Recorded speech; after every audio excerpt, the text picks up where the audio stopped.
And we are live. Hello, everyone, and welcome to the Soul Survivor podcast. Ryan and I are back to recap episode 4 of Survivor 48.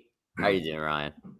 Dylan, I'm great. Last season we had Operation Italy, and now the internet has therefore dubbed this week Operation Guyana. What a episode. Yeah, I mean, look, I was fairly, despite last week's wild tribal council, I was fairly critical of it on the podcast last week because there were some astounding decisions that were made. And this episode, I can't say enough good things. I mean, what a move from Kyle and Camilla. What an episode. I mean, this is the best pre-merge move we've seen in quite some time. Reminds me a little bit, I guess, last season we had a pretty big move early on in the pre-merge as well. But this was, I think, to another level and one that you rarely see pre-merge. Yeah, no, this was a great pre-merge move. I think I said on the podcast last week that even though we were going to see a war between purple and orange, I felt like with all the ammunition that orange had between the idol, the block of votes, and the extra vote, I felt like a purple, depending on how the tribe shook up, was going to go home this week. And it happened. I mean, we'll talk about the split and how, purple on this new tribe had a 3-2 advantage. And even throughout the whole episode, and the episode kind of hams it up like, this is going to be a downfall episode for purple and Kyle and Camilla are going to make it through. But with the advantages, I was like, even though they're down in the numbers, I'm like, Kyle and Camilla are going to make it through. So. Yeah, I mean, it was lucky for them that they both, I guess, ended up together with, the advantages they had. But one thing that was actually crazy is as soon as can you believe that all 5 of those players got swapped onto one tribe out of, you have 15 people, you're swapping 5 on, 3 different tribes, and you have the California girls, Kyle and Camilla, who have legitimately been 5 of the, I guess 5 of the even power players or 5 top prospects to win on the season. They all get onto one tribe. And my immediate reaction was that tribe is never losing. They're all going to the merge. And there it is. First episode of the new swap. You get a result like that. And, it's so ironic because we have, voting for season 50 right now. And literally this week, there was a vote of whether or not there should be a swap or not on season 50. This should be a ringing endorsement for a tribe swap. I mean, thank God that we did not have to see Green just get picked off again. It was nice to switch it up, and look what it resulted in. Just an unbelievable move, unbelievable episode. Yeah, I mean, listen, swaps can always be a lot of fun. And sometimes people might think swaps are bittersweet because you're going to have some of your favorites and they might get swap screwed and be put into tough situations. But swaps show they separate, honestly, Dylan, they separate good players from great players. Like, sometimes, yes, people do get screwed and get unlucky in Survivor. Luck's part of the game. But if you are a great player and you have the tools to do it with, whether it's your social bonds or whether it's advantages or whatnot, like you can make your way out of a lot of situations. So this just shows how, Kyle and Camilla can become great players. And I think, like you said, swaps provide great entertainment. Yeah, and let's get into just the actual logistics of this move. I mean, we had an idol, and I know there was some controversy about whether the extra vote was played. It looks like it was played.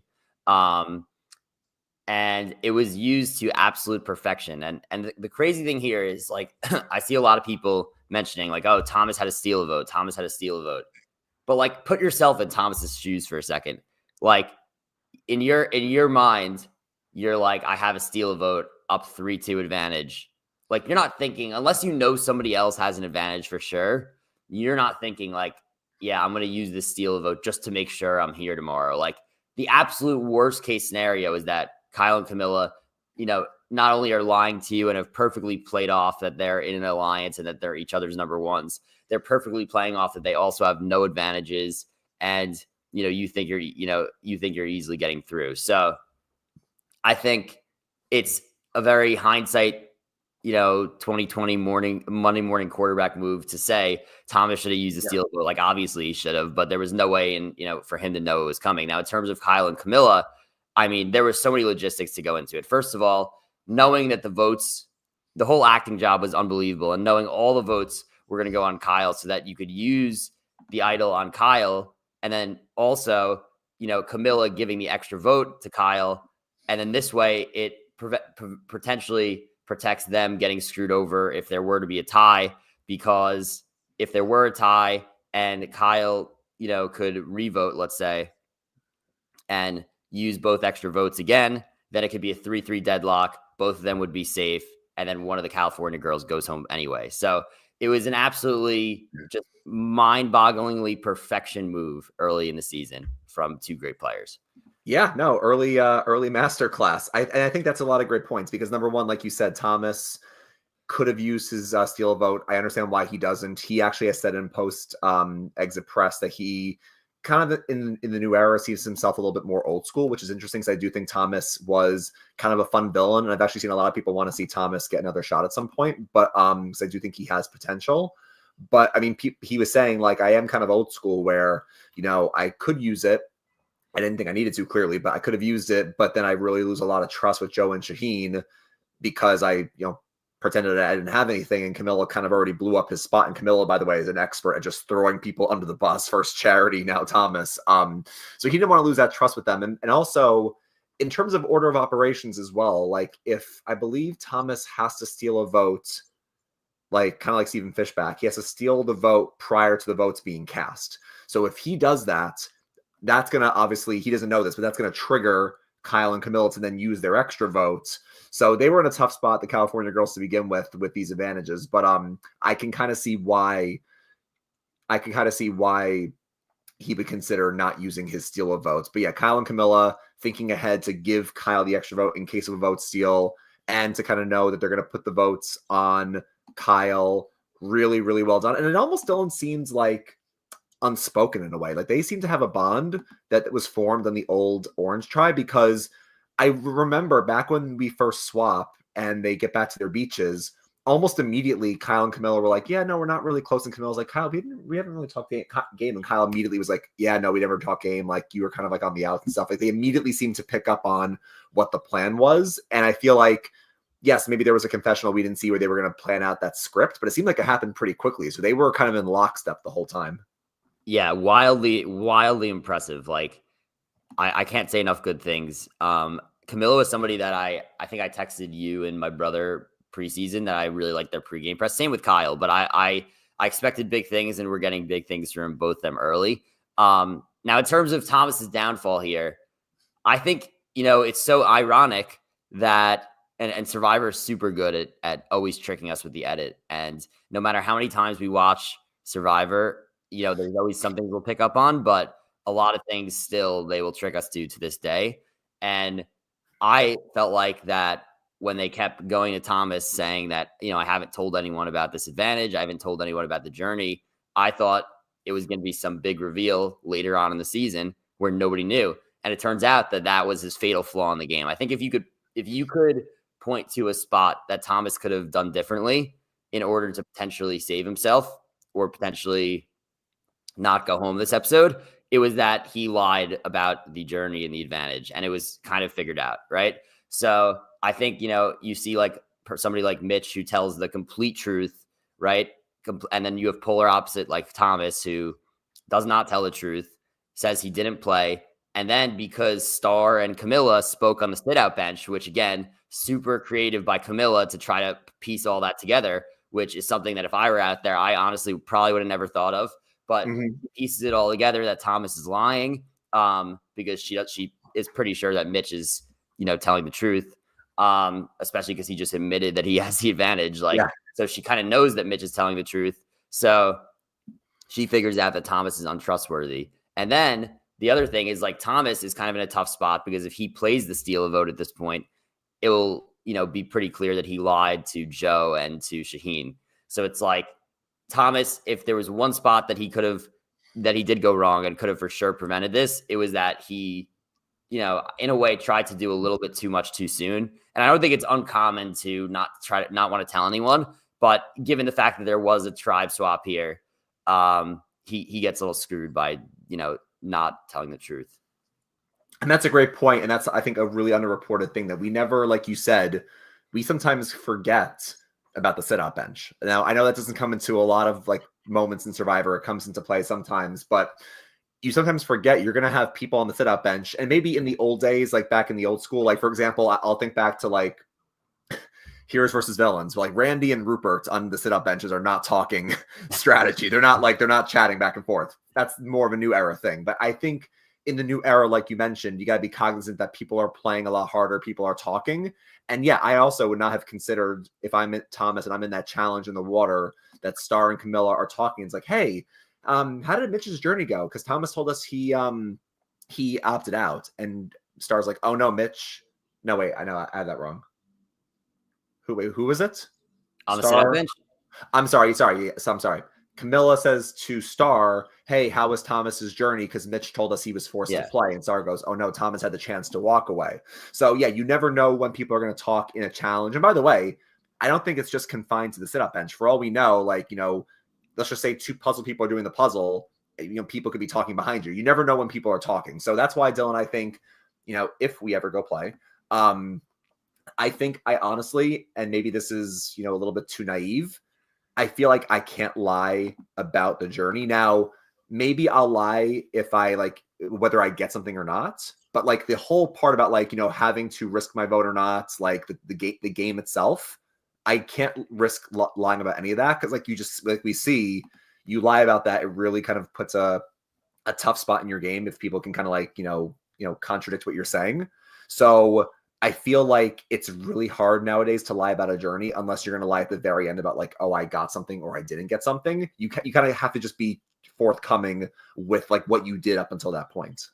And Justin last week too lies and then gets voted out. Like I think, Yeah. right. So I think it was, it's a big part of both players going home.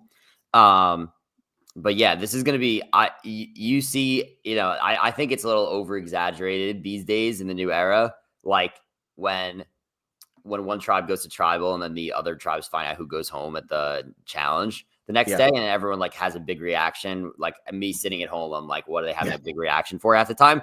There's going to be a warranted big reaction when they see Thomas went out, which is going to be awesome to see. But I just want to give I said I really enjoy the fact that they swapped tribes here. And I think it improved the pre-merge tremendously and made it way more interesting. But I do want to say that the luck of the draw here, you get a almost perfectly interesting tribe swap here. Literally, like, I think Jeff highlighted it in the show, and I'm reading our notes right now. But you have the new Siva tribe, which is new orange, Mitch, Chrissy, Bianca, Say, and Cedric. And that's a 2-2-1 split from original tribes. Love to see it.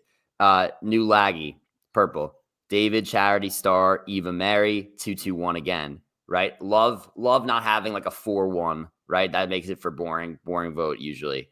New Vula, which is what the tribe we were just talking about, a 3-2 split, right? So it was such like an evenly distributed tribe swap that just like perfectly shuffled the deck. And in my opinion, like that's the perfect tribe swap. Like good thing we didn't get like a weak tribe with like a 4-1, and then everyone would have been like, oh, see, we don't need the tribe swap. So I like that we got that. It was a perfectly split up tribe. And I'm excited to see the other tribes go to tribal. I'm also excited to get into the dynamics of the other tribe. Because one thing this episode did really, really well is it showed us a lot of camp life and the dynamics on the new tribe. I agree. I think that's why it was such a great episode, because we saw all the intrigue and because the split fell in such a great way. Yes, obviously, and we talked about this before, we had a split in 45, but that was not as clean of a split, where that one, I think we had like a 4-1 on one tribe, maybe like a 2-2-1 on another tribe, and the other tribe was also like 4-1. So like it really was like not a lot of intrigue in the split. It also didn't help that Sean basically quit as soon as the split happened. And then yes, the Brando vote had the flip with Emily, but like that really did not have a lot of intrigue. Dylan, to your point, each of these three tribes have a conflict where you have duos on each tribe, but they don't trust each other from their original tribe, and we'll get into it, whether it's Say and Cedric or David and Charity. Then obviously the whole new green tribe had a lot of intrigue with this flip here, not flip, with this blindside. So it really fell in a great way. And I think that you're right. I mean, the season, I don't want to say it was like getting stale, because obviously last week had a lot of the excitement with the tribal council, but we were heading towards once again, 3-tribe season, disaster tribe. They keep losing over and over again. And we're like, we don't know anyone else on orange and purple. So I really feel like this came at a great time. And I'm excited, like you said, to break down what each of these like conflicts are on each tribe. Yeah, let's get into it. I'm excited to talk about it. We have purple. New Loggy will go there first. Again, David, Charity, Star, Eva, Mary. Um, I think, this is probably, in terms of like actual game, this might be the least interesting one, just because like I think Eva going there with Star and they're like a butting head, so she was so willing to just throw out Star's name. And I do think if they go to tribal council, that Star will be an easy 4-1 vote, or she doesn't have a vote, so 4-0 vote. But right, I don't think she has a vote, right? No, because she's still looking for Yeah. her advantage, so she doesn't have Yeah. her vote yet. Yeah. Okay. Yes. So that's interesting. Or no, that's I should say that's not as interesting. But I think what is interesting is David has done a way better job in this game than I anticipated from episode 1. And I think we're kind of getting breadcrumbs here that may lead to something bigger. Is he has completely lowered, seemingly at least, lowered his threat level. I don't think that people see him as like this big, jockey guy. A lot of the tribes, I don't think they do. I know Camilla had that confessional where she was like, he's the Chad, but I don't think most people see him that way. Yeah. Eva bonded immediately with him. And like, I don't know if he's like perfectly there game wise, strategy wise, but I do Mm. think that, I don't think that at the moment people are looking at him as like some huge guy. We got to get rid of him. I feel like he's doing a pretty good job bonding with other people. And the fact that he like brought up Charity's name, I thought was potentially one of the most interesting parts of this tribe if they are going to go to tribal. So curious to see there. I do want to give him credit because I feel like he's played things pretty well so far. Yeah, no, this was very interesting. I mean, like you said, this might be the simplest one, but actually, I think orange could be pretty simple too. But I think it's very interesting because Eva, like you said, throws Star immediately under the bus and is like, hey, not only do I not trust her, not only was she on the outs of our old tribe, she has an advantage. She hasn't found it yet. Like, completely just throws her under the bus, and the other people cannot even believe this is happening this soon. And this is great for Mary because not only does Mary have this crack, David doesn't trust Charity. Charity's like, oh yeah, I'm working with David, and he'll vote however we want. He's not a big threat. And David's like, no, I'm fine to get rid of her. So, I mean, Mary is in such a great spot. And I mean, if this tribe loses, I don't see how Mary goes home at all. I think either Eva's going to rally against Star or Charity's going to rally against David. I think Mary's the safest, and she's like the one person on the out of like the 2-2-1 splits. But this is great for Mary, so all of the Mary fans, we can be happy. But yeah, no, this was interesting, Dylan. I think I'm not sold that Star would go home here. Yes, she doesn't have her vote yet and doesn't have the advantage yet, but Eva went so hard at Star. And Eva also, as we have seen, is very like open and forthcoming about her game. Like she's like, oh, I was working with Joe. I like working with the guys. You see right away she's trying to like buddy up with David. It would not surprise me, Dylan, if people get a little bit threatened by Eva, also because they're scared of purple, although they don't know at this point that Thomas is gone. But it wouldn't surprise me if the rest of the tribe either helps Star find her advantage or Star gets it on her own or whatnot. And then Eva goes for Star, and then it might backfire on Eva. I'm not saying that's going to happen, but I feel like if I'm in the game, Eva's talking about, broing out with the guys, and she's already getting close with David. I would be a little bit nervous about that. I'd be more threatened by Eva than I would be threatened by Star. That's interesting. I'm not sure I see it playing out that way, like in my view, but I'm interested that you have that perspective. I think one thing that was super interesting was like also Charity was like completely like had the wrong read on David, like really like way off. Was like, oh, he'll just do whatever we want him to do. And I think that that shows that David has had success in kind of just lowering his threat level, where he just thinks that he'll just be a number and just go along with whatever she says. And meanwhile, he's scheming with Eva behind her back and is like, oh, she's not trustworthy. Like I would vote for her. So I do think ultimately, I still think Star might be the easy vote here, but I think, in my opinion, if there's somebody else that could go, I think Charity is an option, but I can't really get a read on her. Like, I don't know if she's somebody that's kind of under the radar and going to make a long run in this game as a strategist. I can't tell if she's an early boot, so I really don't know. But I do think, your perspective is one that I hadn't considered, so it is interesting to hear. Yeah, I mean, listen, I don't think like I mean, listen, if I had to like place a chip right now, I still think Star would be the likely one to go if they lose because she doesn't have her vote and she hasn't found her advantage yet.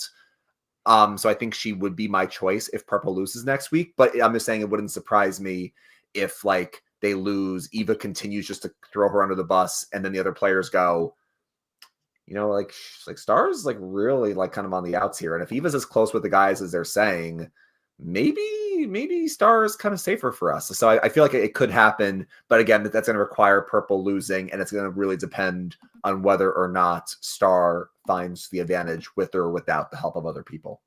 Yeah, and I was shocked that Purple came in first in the challenge. That was a very unexpected twist. Yeah, Um, but yeah, Mary also great spot. I mean, even if like Purple and Orange were strong in this tribe, they would be incentivized to go at each other. So Mary's in the perfect spot.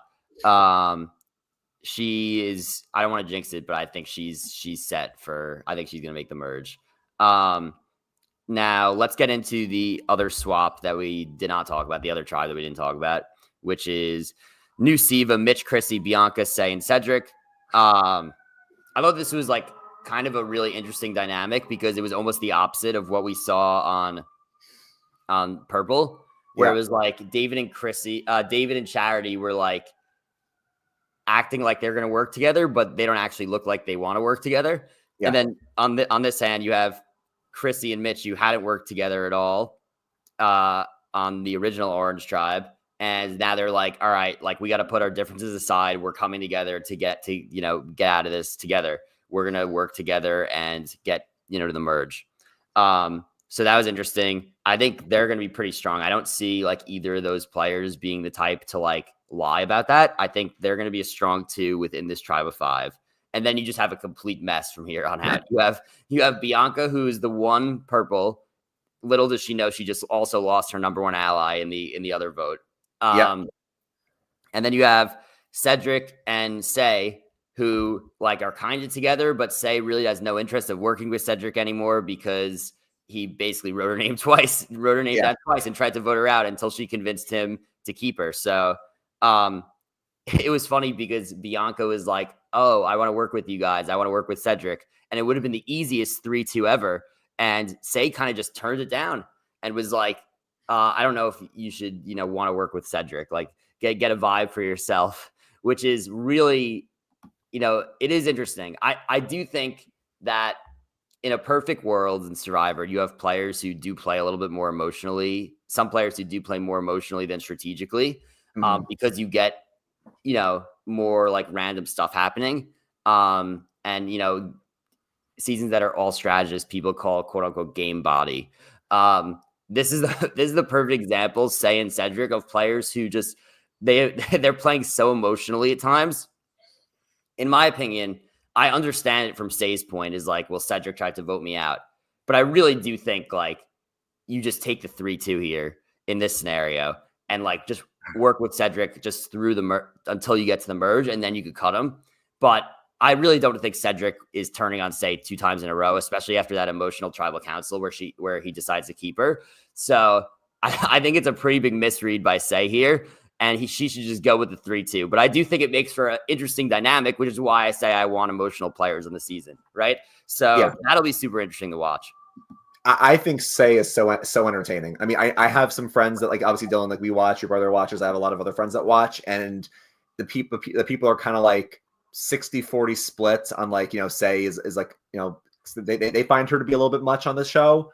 I think Say is so entertaining, whether you like her or not. There's a reason why she has the most confessionals through 4 episodes. I don't think that's like a coincidence, because she's just like, she has she has the game sense. Like last week, her navigating that tribal council and Justin gets out. Like she has the game sense, but like you said, she plays like with that emotion where has no filter and will not hold it back. Like you said, she could easily just say to Bianca, "Yes, let's pick you up.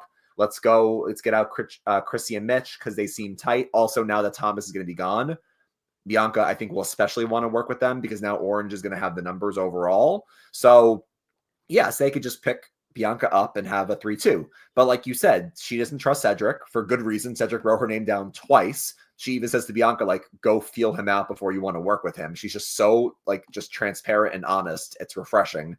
And I mean, listen, Cedric did this to himself. Like, he wrote her name down twice. He was like aware of the plan to get rid of her when Kevin got voted out. She has every reason not to trust him. Even before they swap, we see in the start of the episode, her and Mary finally make an alliance. And that if they did not swap, Cedric could have been on the out. So Cedric seems like a nice guy, but he really kind of put himself in the spot where if Orange loses, the show is making us think Bianca will be the easy vote because she has no votes and she's the one person alone on this tribe. But especially now that Thomas is gone and she's less threatening, I mean, Cedric, if they lose, I think Say might take this opportunity and go for him. She shouldn't. She shouldn't because he's a number for her potentially, but like I could see Say going for Cedric now. Well, I'm trying to think of like her perspective, right? Of like why she wouldn't want to go with Cedric. And my thought now that I think about it a little bit more is like based on what we saw last week with the confessional, I think we maybe got a potential preview that maybe Say sees Bianca as a potential like long-term ally and is like I think like maybe she sees Cedric as like more expendable now. I could get rid of him because now I'll have another number one ally. And I don't really trust him to begin with. So I'd rather have somebody more trustworthy. Bianca's, she had a confessional say where she's like, I see Bianca as like super competitive, really strong woman. And I love that. I want to work with her. So maybe now that she like bonds well with Bianca, she sees Cedric as more expendable. And it's not like she's part of the purple orange war herself. So maybe, who knows? Maybe you're right. Maybe she does go and vote out Cedric and say, I'm just going to roll with Bianca the rest of the time.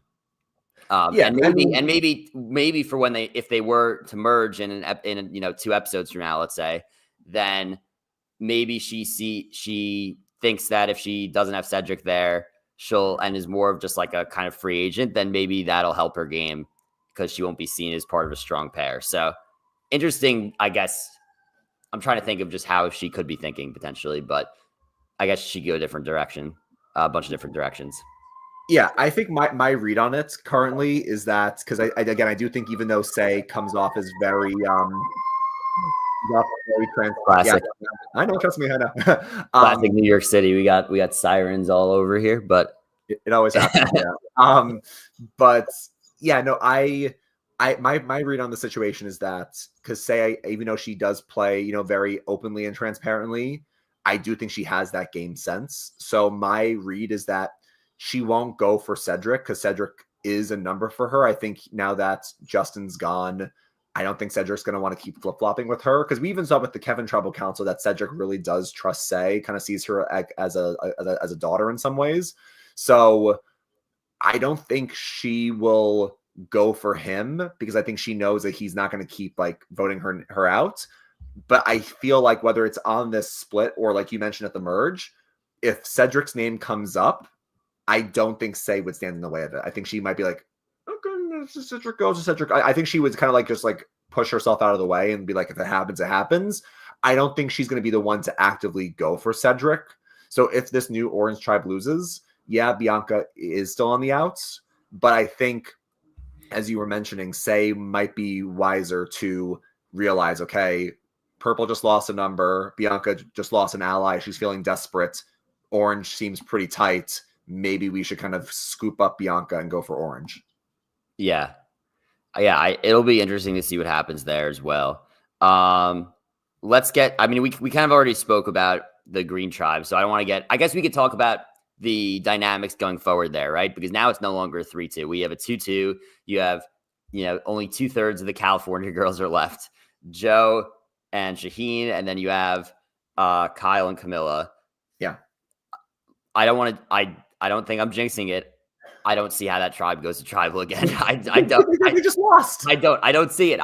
It was a fluke loss. I'm calling it a fluke loss.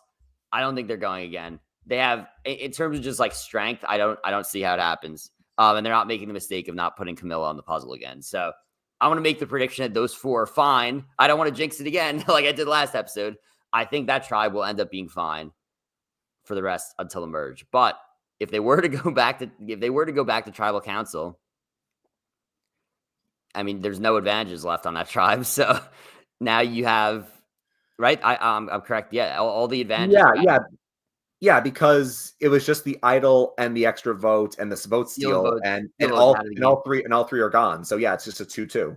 So unless one of them goes on a journey and gets something, or unless something gets rehidden, it will be super interesting to see a 2-2 here if they were to go to tribal. Like what would happen there? I mean, I I don't know if this is a complete misread on me. Um, I'm curious. Like we know Kyle and Camilla are never splitting apart. I kind of get the vibe that Joe would be potentially willing, like, to vote out Shaheen to save himself, but I don't really know. Like again, I think this is a far fetched scenario. I don't think they're going back to tribal council, but if they were, I'm curious what you think would happen. Because like otherwise, I mean, it would just be a 2-2 deadlock if they just keep voting as a 2-2. But I kind of get a vibe that Joe, like, if he sees Eva as his number one, Yeah. then is he willing to vote out a Shaheen just to save himself? Like, or is he willing to go to rocks in a situation like that? So I think it's very interesting because, like you said, an idol gets played, usually it gets rehidden. Now that we have a swap try before the merge, will they rehide it on green? They might rehide it. I think it could come down to that because, like you said, it is 2-2. This would be a much easier discussion if the extra vote was not used and it was just, 2-2 with an extra vote. We're like, okay, well, now Shaheen and Joe are screwed. But it is an even split. It could come down to if an idol's rehidden, and it depends on obviously who then finds it, because then it's like a 50-50 shot. But I think that I don't see how Joe and Shaheen turn on each other because there doesn't seem to be any distrust between them. And I feel like it's not like, oh, we have to save ourselves because it's an even split without the idol. I could see, to your point, if there was an extra vote, Kyle and Camilla are like, hey, we have an extra vote. I could see Joe then being like, to save myself, I'll vote Shaheen. I think it actually would have been more interesting, Dylan, if Thomas stayed and let's just say Shaheen or Joe left, because Camilla had thrown Thomas under the bus and planted the seeds about the advantage. Which also makes me wonder why they chose Thomas, probably because she was threatened by his advantage. But if they kept Thomas and Shaheen or Joe goes, now we're in the same exact situation this week. And let's just say we're in the same spot. Now they've already planted the seeds that Thomas is lying. I could see then maybe Shaheen or Joe, whoever stayed, going like, now I'm sus on Thomas. Maybe I will vote out Thomas here. Thomas is gone, so this is all a moot point. But I feel like that would have made more sense where it's like, now I could see purple flipping on each other if there was that doubt, but Thomas is out of the game. So yeah, that's interesting. I guess I could ask the question the other way. Like, would Shaheen vote Joe to save himself and put himself through? I get it. Shaheen's more likely to vote Joe than Joe's more likely to vote Shaheen. I could see him doing it as well as a gamer, but I don't know. I don't think this is just a scenario. I don't think that they actually go to tribal again. But yeah, let's get to the immunity challenge. I mean, that was it's been a while since it's a classic blown lead in the challenge. I mean, I cannot believe that they could not figure out that puzzle after like they basically had it and just had to like flip a few pieces. But that was certainly the collapse. No, they fumbled on the 1 yard line hard. I mean, like I can kind of see where they came from. Where like, yes, maybe you should put Camilla on the puzzle. She's good at puzzles. But to be fair, I guess they were like trying to give her that bird's eye view and being like, be the caller here because like you can call where to go. So she was still technically doing the puzzle without physically doing the puzzle, but like you still should have put her on there. They fumbled. And Dylan, I go back and forth on this because I had some friends saying to me like on one hand, like because the edit was very heavy-handed. By the way, I knew the whole time this tribe was going to lose because they kept saying we're not going to lose, we're not going to lose. It was very obvious that they were hamming it up.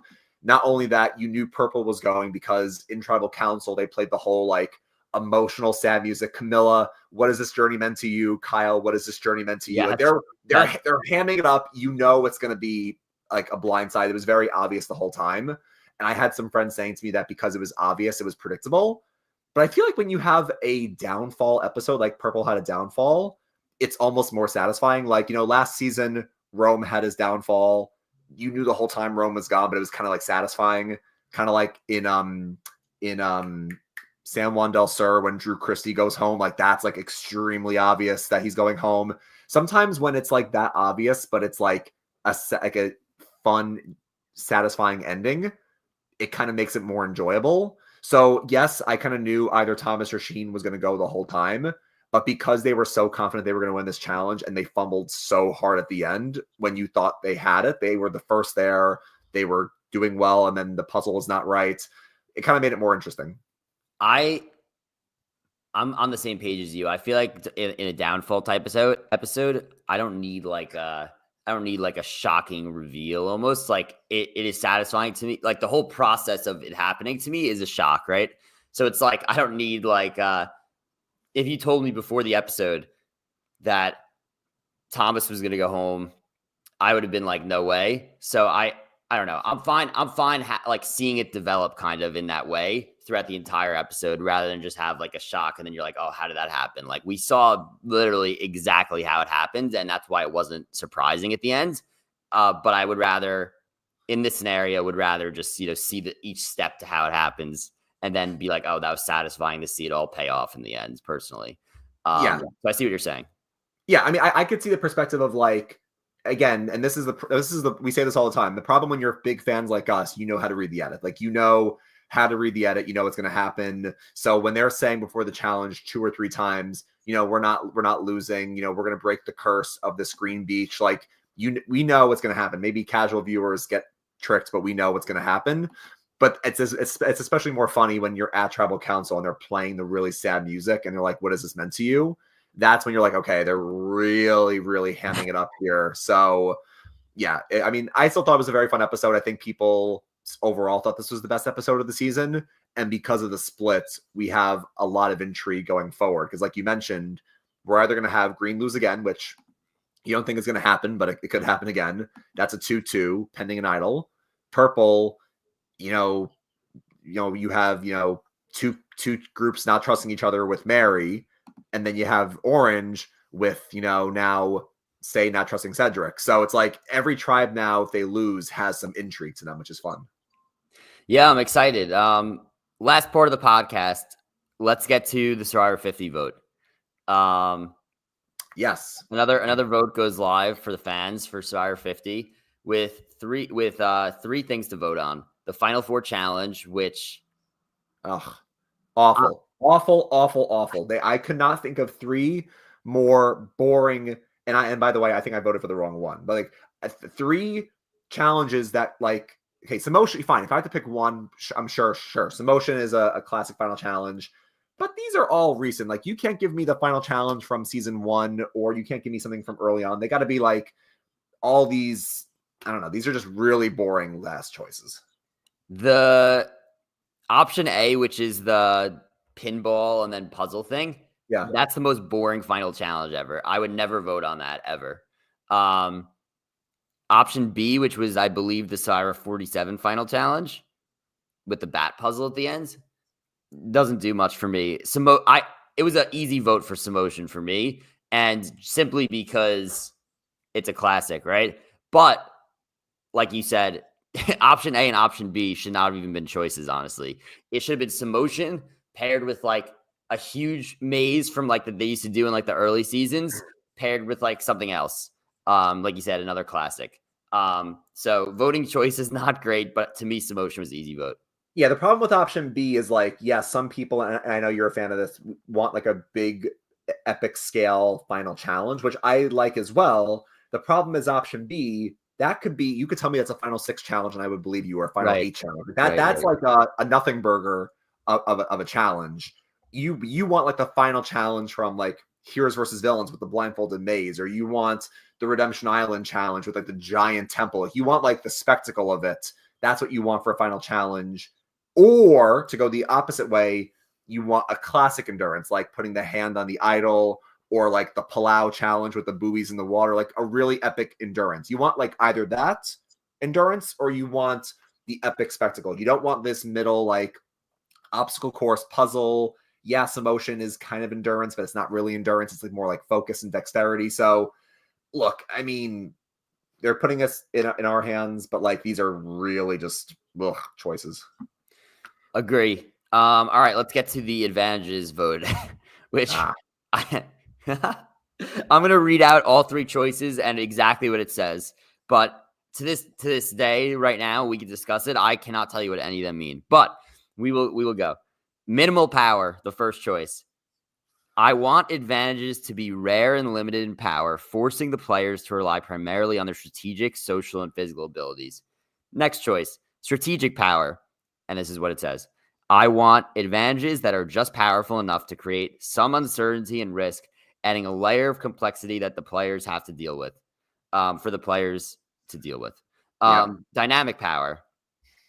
I want to amplify the impact and fun of advantages so they offer enough power to shake up the game so that even the bottom players have a fighting chance.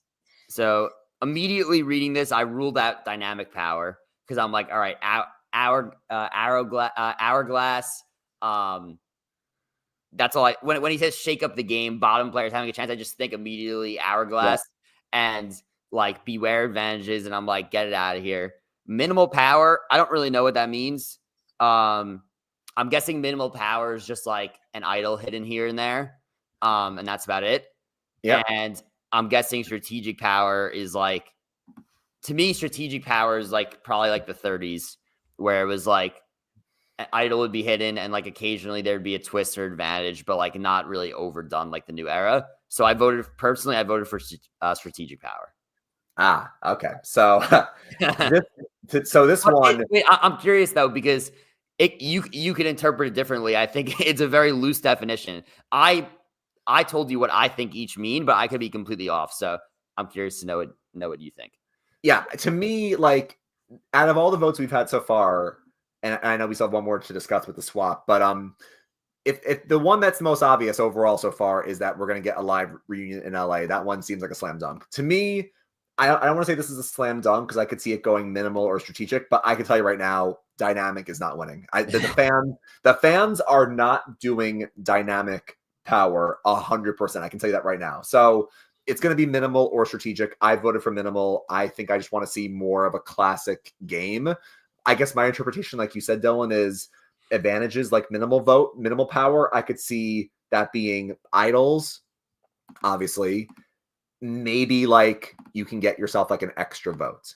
To me, strategic goes more to like vote steal, vote blocking, like that where like you can do like to me like minimal power is like you can save yourself maybe with like an idol or like safety without power, like you can save yourself.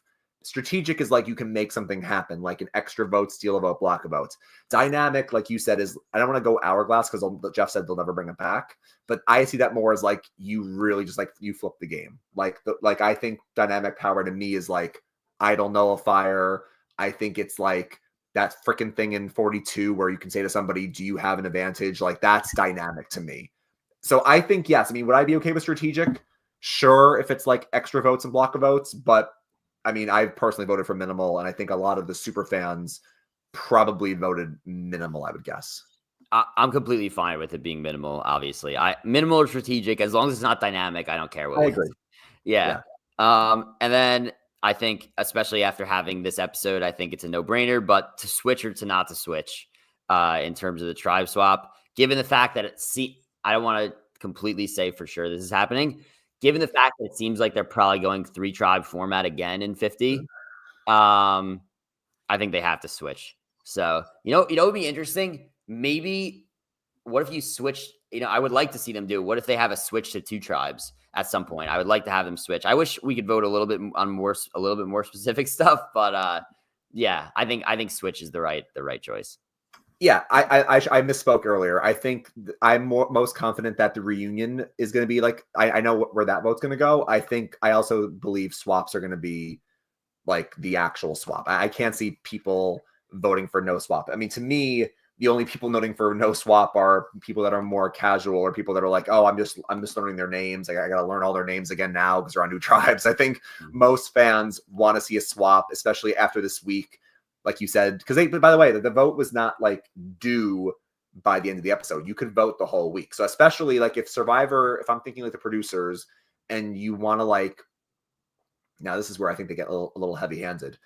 You see an episode like this, you think, oh, I want to see more of this. So that would make you want more swaps. Survivor, they're not as clever as I think they are. They probably are like, oh, we saw a major shakeup happen. People are going to want to see dynamic power because this just happened. Now, I would hope people would not react to that. I would hope they would say, let's go with more minimal or strategic. But they're putting their finger on the scale. Like remember the first week, they're like, Yeah. oh, do you want an epic finale where people have a shot to save their game? Or do you want them to have no fire making? Like they're clearly like trying to weight the scale. But I sent you that meme of like someone's like shocked face where like Jeff's going to be shocked when he sees the votes and it's going to be reunion, Rice, no fire making, minimal power. Jeff's going to be like, what is this? I'm trying to think. Do you have anything in mind that you think we're going to be voting on next? Like, I assume the next one will be in a few weeks.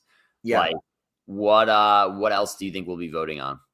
So I know for a fact we have 2 more rounds. Mike Bloom has said there are 4 rounds of voting. I don't know when the next 2 are, but we have 2 more rounds left.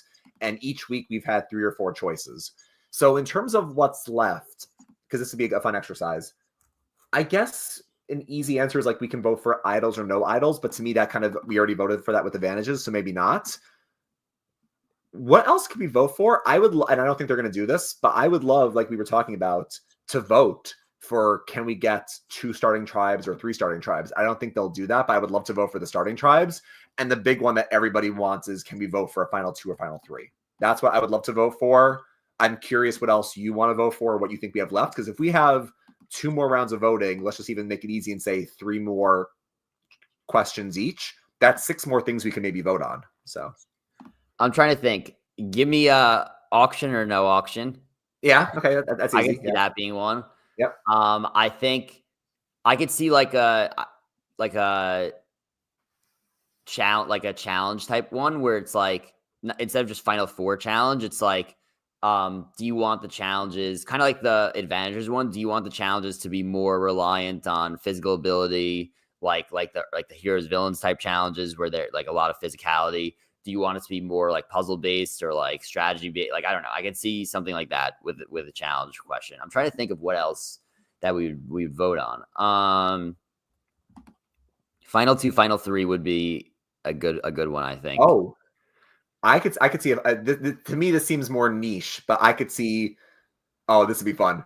Voting on the jury questioning. Bring back like every individual juror has a question, and you get up in the old days.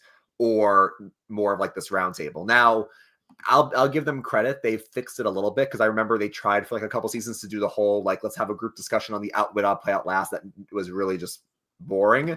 At least now in the new era, in these last few seasons, everybody has a question that they ask, but they still kind of like sit down and ask it like to the group. So I would like if we could maybe vote for jury speeches. I don't think they'll do that, but that'd be fun. Yeah, I think that could be it.